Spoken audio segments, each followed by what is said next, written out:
Speedrunning is quite a popular hobby nowadays. The first I ever heard of it was from Games Done Quick events back in 2015. But ever since then, speedrunning has blown up massively in popularity. Something that once upon a time was quite a niche hobby has now become an enormous community spanning across hundreds of different games. But most of the popular speedrun games out there aren't really about speedrunning. Games like Super Mario 64, Half-Life 2, the Portal series, or Celeste. These games aren't about speedrunning. Sure, some of them have been designed with speedrunning in mind, like how Celeste has a built-in timer that allows you to time how fast your run is, or the Portal games having a challenge mode built in. But even with all that, these games aren't built for speedrunning. These games aren't racing games. One of them is a puzzle game, and one of them is a 2D platformer. Speedrunning is like a side quest, like a challenge you can do if you feel like it, but the game isn't really incentivizing you to do it at all. But despite that, people love speedrunning. People love trying to beat their favorite games as fast as they possibly can. So why is that? What is it about a game that makes people want to scramble through it as fast as they possibly can? Well, to answer that question, I'm gonna need a little bit of help. My name is Msushi. I'm primarily a speedrunner. I'm also I would say a general gamer and YouTuber and Twitch streamer. My claim to fame is probably I've held numerous world records throughout the Portal series. Portal 1 and Portal 2, as well as holding world records in the Celeste speedrunning community. And I also make YouTube videos about predominantly Portal speedrunning that people seem to really like. I would honestly say the first time I got introduced to the concept of speedrunning was when I was 11 years old. Growing up, I was a kid very interested in video games. Things like Club Penguin, Toontown Wizard 101 were things that were like very much advertised here in America. Yeah, we had Club Penguin. And, I don't know what the other one is, but... Sure, yeah, playing those small online games, and definitely, I had a Nintendo Wii at one age. I loved playing Super Mario Galaxy and New Super Mario Bros. Wii. And I think naturally that led me down towards... seeing these new video games. I remember seeing walkthroughs and let's plays on YouTube's. Somehow I got towards Minecraft, and I actually remember watching the Yogscasts, and they played a game called Portal 2. So obviously I was probably like 10 years old at the time, and I thought the game looked really cool. I ended up getting it for my 11th birthday. After getting Portal 2, the big thing that got me interested in it was that obviously I was a kid. I didn't spend too much money on video games. I liked Portal 2. Why play a different game? And obviously I just replay it for fun. You know, you find some custom levels online. But the big thing that got me into the idea was speedrunning. Specifically in Portal 2, there's something called challenge mode. Yeah. Where you can replay a single level and it tracks how much time you take to do it. And it was super cool because also, you know, having a timer in a game isn't necessarily a novel idea. But I think what made it really cool for me in Portal 2 was that they had the Steam leaderboards. And obviously at the time there wasn't too much of a community, so it's like you'd literally go to the Steam leaderboards, someone's beating you by 1/10 of a second, you'd like add them on Steam and talk to them and be like, hey, what'd you do to get this time better? At the time I wasn't like trying to go for world records, I was 11 years old. But I think the concept of having this timer introduced to me on my favorite game that I could replay and try to improve myself and spend, you know, have that replayability value on my favorite video game really got me interested in the concept of speedrunning. Right. Speedrunning seems to be a good way to add a replay value to a game that you already know and love. If you're a super fan of Portal 2, you can only beat it so many times, and the game won't change on subsequent playthroughs, so players have to create their own reasons to continue playing, and speedrunning is a great way to do that. Perhaps that's why roguelike games aren't as popular to speedrun as linear single-player games are. Roguelikes don't need the extra replay value because the replay value is already baked into the game's design. The randomly generated level layouts and item spawns inherently gives the game more replay value than something that's linear and unchanging. So I've got a list of like all of your runs. Well, I say all of your runs. I don't know how seriously you took all of these runs. Yeah. But your speedrun.com runs list is long, right? Yeah. Which one of these are like the serious ones, and which one of these are like the haha, it's funny if I ran, you know, Mirror's Edge or whatever? So the three games I probably spent the most time in, Portal 2, Portal, and Celeste. So those are probably the games I spent the most time like painstakingly going over and over and over again. Obviously I'd say the Portal mods, Portal Reloaded, Aperture Tag, the Portal 2 speedrun mod, Portal Stories Mel, I'd say those all run tangential to my Portal 2 seriousness, if that makes sense. Right, yeah, because they're all the same. Like, they feel the same because they're based on the same game. I suppose going seriously, like, I I've spent 150 hours in Dishonored. It's one of my favorite games. Actually, I really like the stealth mechanics. And Half-Life is a game I wouldn't say I took as seriously. I have like 300 hours on it. I ran it at Summer Games Done Quick. I'd say Portal 2, and Celeste are the games where like I've super competitively like, yes, I want to be the best at this game. Yeah. I want to show it off. I want to push the limits.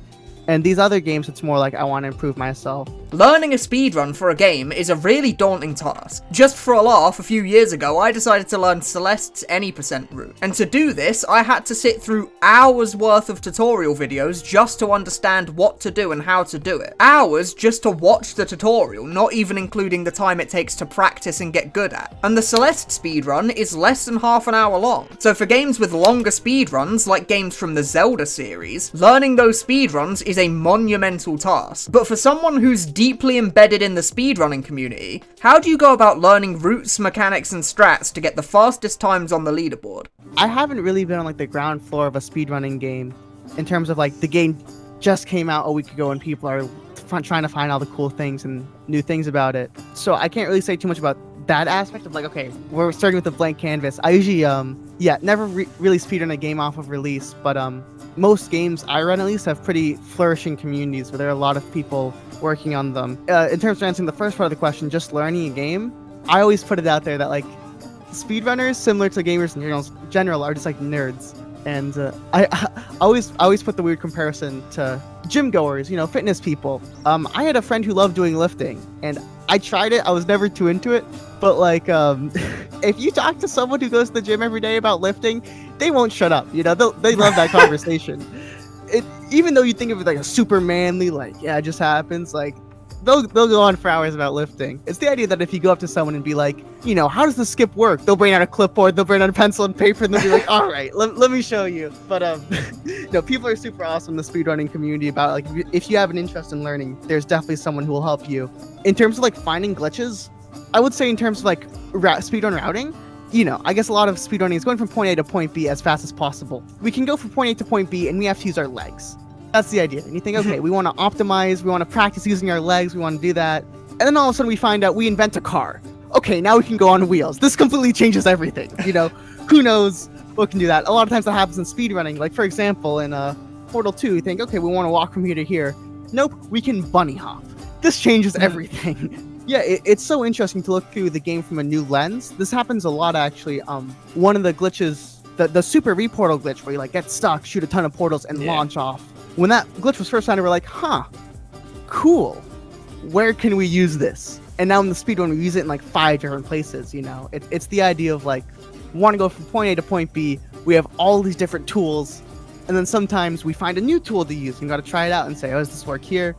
But truthfully, it's a lot of trial and error. If you've been into speedrunning for any length of time, you'll know that not every game is full of crazy glitches and exploits. Games like SM64, Portal, and Half-Life are all full of wacky exploits used to clip out of bounds, fly through walls, and just generally break the game. But other games, like Trackmania, Celeste, and Super Meat Boy, are almost exclusively about optimizing your movement to within an inch of its life to go as fast as possible. There are, of course, a few exceptions to that, but generally speaking, these games are largely glitch-free. So what's the difference between routing those sorts of games and routing a glitch-heavy game? The Celeste speedrun, it's all movement. It's not too many glitches, so a lot of times, people are just like, hey, what if we just try doing this really stupid route through this room? And then they time it, and they're like, oh, it's 2/10 slower, that's fine. And then people will like say, so instead of going to the bottom of this room, we'll do an ultra super mega dash off the top, do a frame perfect boost here, and oh my gosh, that saves 0.3 seconds. This is free. I gotta tell everyone about this. There's so many stupid small things in that game, which I just love.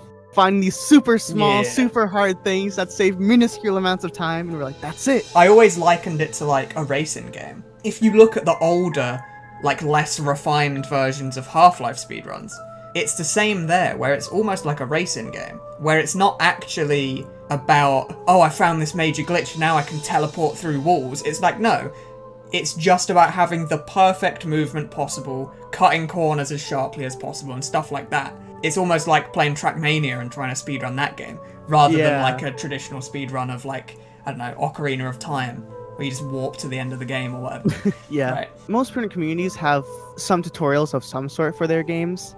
Some of them are like super highly edited things. Like I know like Mario Odyssey has some pretty interesting resources. I know like for Portal we just have like a 45-page document that has links to a ton of strats and videos, and it's super cool. Some of them are just like literal live stream VODs of just someone talking about the category for 5 hours. Yeah. I think the most helpful thing is if you go on speedrun.com for any game, there's a link for a Discord server and a link for guides. And chances are you can click on one of those links, you can click on both. You'll find a resource. It's super easy to pick up. I know, for instance, in Portal 2, the current world record can't even has some tutorials made. I know for Celeste, another game I run, Programmatic has some tutorials. So like we mentioned earlier, the list of runs this guy has on speedrun.com is long. But that got me thinking, if he learns all these speedruns for just a small amount of time just for a laugh, but then doesn't come back to them, what is it about the games that he does come back to that keeps him coming back? Portal 1, Portal 2, and Celeste. What's so special about these games that isn't so special about something like A Hat in Time or Hollow Knight? So at this point, I think I really love the idea of self-improvement and just getting really good at something. Right. For background, although I'm not that accomplished of a runner, for high school I did track and field and cross country. But in terms of sports, it's a grind, and it's not a team game. You're not using a lot of brain. It's a lot of like mentality. Yeah. You're running the same thing. You're trying to get faster. Yeah, I did long distance for track as well, but cross country was a lot of 5-kilometer races. Oh, so I see. yeah, and for background before that, I played American soccer, football for like 8 years, and eventually I hated it because I hated working with a team. Like I was. I mean, I don't want to be like that person, like, in like a League of Legends or Valorant lobby where I'm like, It's my teammates. I have the right idea. Everyone needs to do what I need to do. But sometimes it's like, this was like before high school. So it was still at the age where it's kind of like, oh, we're just going to kick around a ball and we'll have some fun. And I'm like, why is this person playing the game? Coach, why are you subbing me out for this person? This person's trash. Like, man, I just hate this. I wish I was the only person to do this. So in speedrunning, I really like the idea of self-improvement. The idea that, if I find a game that I'm passionate about and I think has really cool skills and traits to improve, the idea that I'm going to take the time, I'm going to learn this, and I'm going to get better at it, and it's going to be a product of my hard work. It's not going to be a fluke. It's not going to be luck. I'm going to take the time, I'm going to put it in, because nothing feels better than seeing the time spent in making you better at something. And it's not due to luck. It's not due to fluke. It's not due to some bracket setup, to make you go far in a tournament. It's because you put the time in to get better at that. I think it's an interesting self-motivator drive, So you actually prefer being not in like a team competitive scenario, because if you make a mistake, it's your fault. But also, if you succeed, it's because you succeeded, right? There's no, you got carried by your teammate. You're seeing your self-improvement over time. And you're saying like the 3,000 odd hours you spend in a game, you can see that represented in your consistency at your runs and how you PB more often. And so it's about it's like a goal setting thing. You've set a goal. It's the idea of if you're like in a gold League of Legends game and you think you can be platinum or diamond, you think you have the skills. There are some games where you feel like even if you're better than your opponent, you can't win because of something else happening, whether it's be your teammates drafted horribly or like, your teammates running it down. And it's just like, it's such a terrible feeling. It's just like, you're feeling like you're wasting your time. You're not learning anything.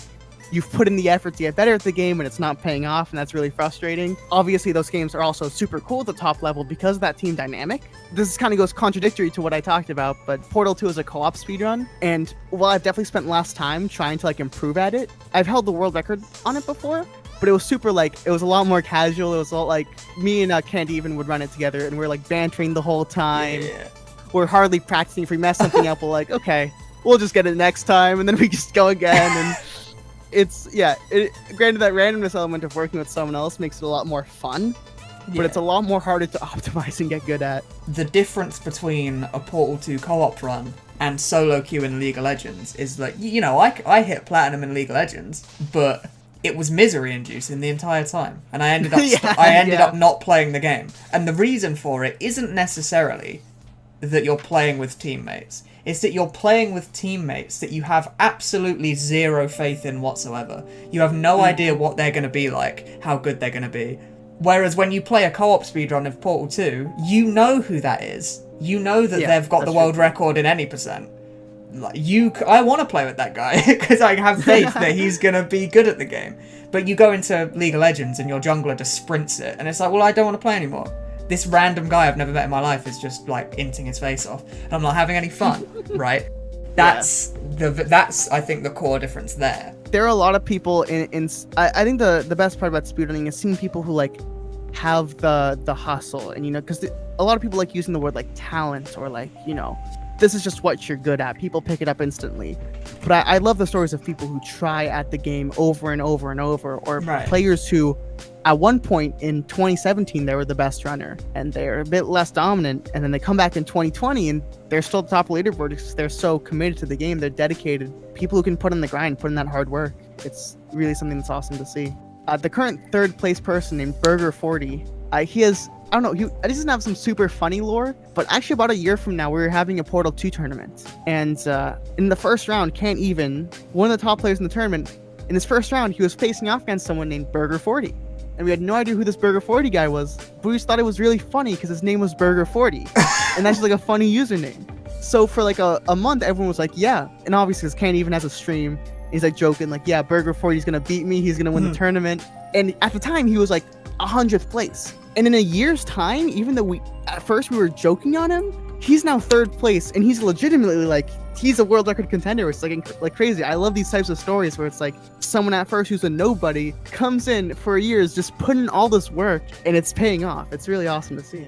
So the last topic I wanted to ask him about was cheating in speedruns. Cheating in speedruns has been quite a popular topic in the past, and this interview was recorded around the same time as a pretty big cheating scandal was taking place. You know, that one time when that Minecraft speedrunner cheated a speedrun but then claimed that he didn't cheat, but then later admitted to cheating and apologized for it, and then his fans attacked people who criticized him even though he admitted to doing it. And since it's always been quite the popular topic generally, and it was pertinent at the time, I wondered what the opinion of a higher-level speedrunner was on the issue. Is cheating in speedrunning a threat to speedrunning's popularity in the future, or is it just overblown drama that gets lots of hype in the YouTube algorithm? Portal speedruns are great. It's really hard to cheat in them, specifically at a top level, because we have these things called demo files. I'm sure if you've seen like the latest thing in Trackmania with the replay files, where they realize to extract all the inputs. We've had that figured out since 2014, where we have these replay files that store all the inputs, and you can see all of them. And we've known this has been a thing for 6 years. Back in 2015, we caught a cheater with it because it was like, when you scroll, you usually give off like 4 to 6 inputs. Just for context here, in Portal 1 and 2, there are tricks that require very precise jump inputs when you hit the ground. Like in Portal 2, if you jump a few frames before hitting the ground and strafe side to side, you gain a lot of speed, and this is called bunny hopping. But pressing the spacebar a frame or two before hitting the ground consistently is really hard. So instead, speedrunners will have their jump input bound to their scroll wheel on their mouse, so they can get lots of jump inputs really fast by just scrolling down on their scroll wheel, making inputs like this much easier. When you scroll, you usually give off like 4 to 6 inputs, and then in their runs, some of their demos, they were getting 4 to 6 inputs per their jump. In this one chamber that was super hard and had a super hard trick that they had the world record on, they were scrolling 20 times a second. Right. And we were like, hold on, this can't be possible. And yeah, they admitted to slowing down the game. That was probably the only big case of cheating, since we have these verification files that helps a ton. So as an actual speedrunner myself, in the games I run, cheating is not that big of a problem. For some reason, people on YouTube really like these stories about cheated speedruns. Even I'm guilty of it. My most popular video is a video about a cheated speedrun. It kind of holds a negative connotation on the hobby as a whole that I think a good example of looking at this is like Carl Jobs' YouTube's channel. Because I know the late Apollo legend as well made a ton of videos about cheating, and those videos are disproportionately successful. It's, I think, better speedrun success stories. It's really interesting to look at. I definitely do think a lot of this is overblown drama. I think even in like my video, I call it the weirdest cheated speedrun world record. World record is a great title, but it was world record for maybe 6 hours. Obviously, I think the whole dream situation is super interesting because that involves like a content creator with a big audience and a lot of gaslighting and a lot of really bad like threats of someone with a big platform misusing it. In terms of competitiveness, even Dream pointed out like he had a 4th place time. Like if the 4th place time disappeared on Minecraft without any video about it or any publication, I'd be like, I wouldn't notice it, Again, Mario 64, if cheese was found to be cheating, then that would be a huge thing. But a lot of times it's like these nobodies who just happen to be somewhere near the top of the leaderboard, and then it's like, oh yeah, that kind of explains it. So yeah, I definitely do think cheated is a lot of overblown drama. A lot of it's just something that does well on YouTube, and like that's about it. It's always the way people get uncovered that people find super interesting, because there's also like a science to it. This probably isn't like the best thing to say, but I am confident right now that I could splice a Celeste speedrun and get away with it because of how the rules are currently for verification standards. And because I obviously played the game a lot, so I know a lot about the interworkings. I am like confident that if I wanted to, I could, and I could get away with it. I mean, that also goes to the fact that I have a massive reputation, so I'd probably be trusted, but it's also not worth destroying to cheat with. True. And I also like gain nothing out of cheating. I'd say like for Portal, I'd struggle a lot more. It depends on the game. But I think it's a lot more rigorous in one game than the other, like the scrutiny. And that's the biggest. It's the biggest problem. In some games, it's so much easier than others. And it's really tempting. Like the biggest example with Dream as well, it's so easy to just leave a thing that slightly increases your odds. It doesn't even guarantee anything. It just makes it's a quality of life change, if anything, at that rate. So yeah, it's totally about splicing. And obviously, I made a video about someone who spliced a Celeste speedrun, but the reason why it was so it was caught is because they spliced mid-level. In the time in between you select the level to speedrun, there's no audio whatsoever, and it's a literal black screen. And if you want, you can literally, even though like you think, well, then how are you going to splice and have the game time line up? Because you need to have the game timer file shown. He goes into more detail here, but I'm going to cut him off for some very obvious reasons. Cheating is bad, and I'm not going to help teach people how to do that. It's very possible, and I think it would, I'm like 99% sure it would be undetectable by current standards, but... Well, maybe I'll leave out the very detailed explanation of how to do it out of the video, but I'll put the rest of the part in. I want to say a massive thanks to Msushi for agreeing to do this video with me. It was a huge blast to do. I'll link his Twitter, Twitch, and YouTube down in the description. You should check him out if you already haven't. He's even got a YouTube video that actually created some new tech in a speedrunning community that I'm interested in. It's pretty cool. Speedrunning has grown to be huge in the last few years, and it's showing no signs of stopping. Top players dedicated thousands of hours of their lives to their favorite games. And with the insight that we've gotten today, we now have a slightly better understanding of why people do this. Thanks for watching.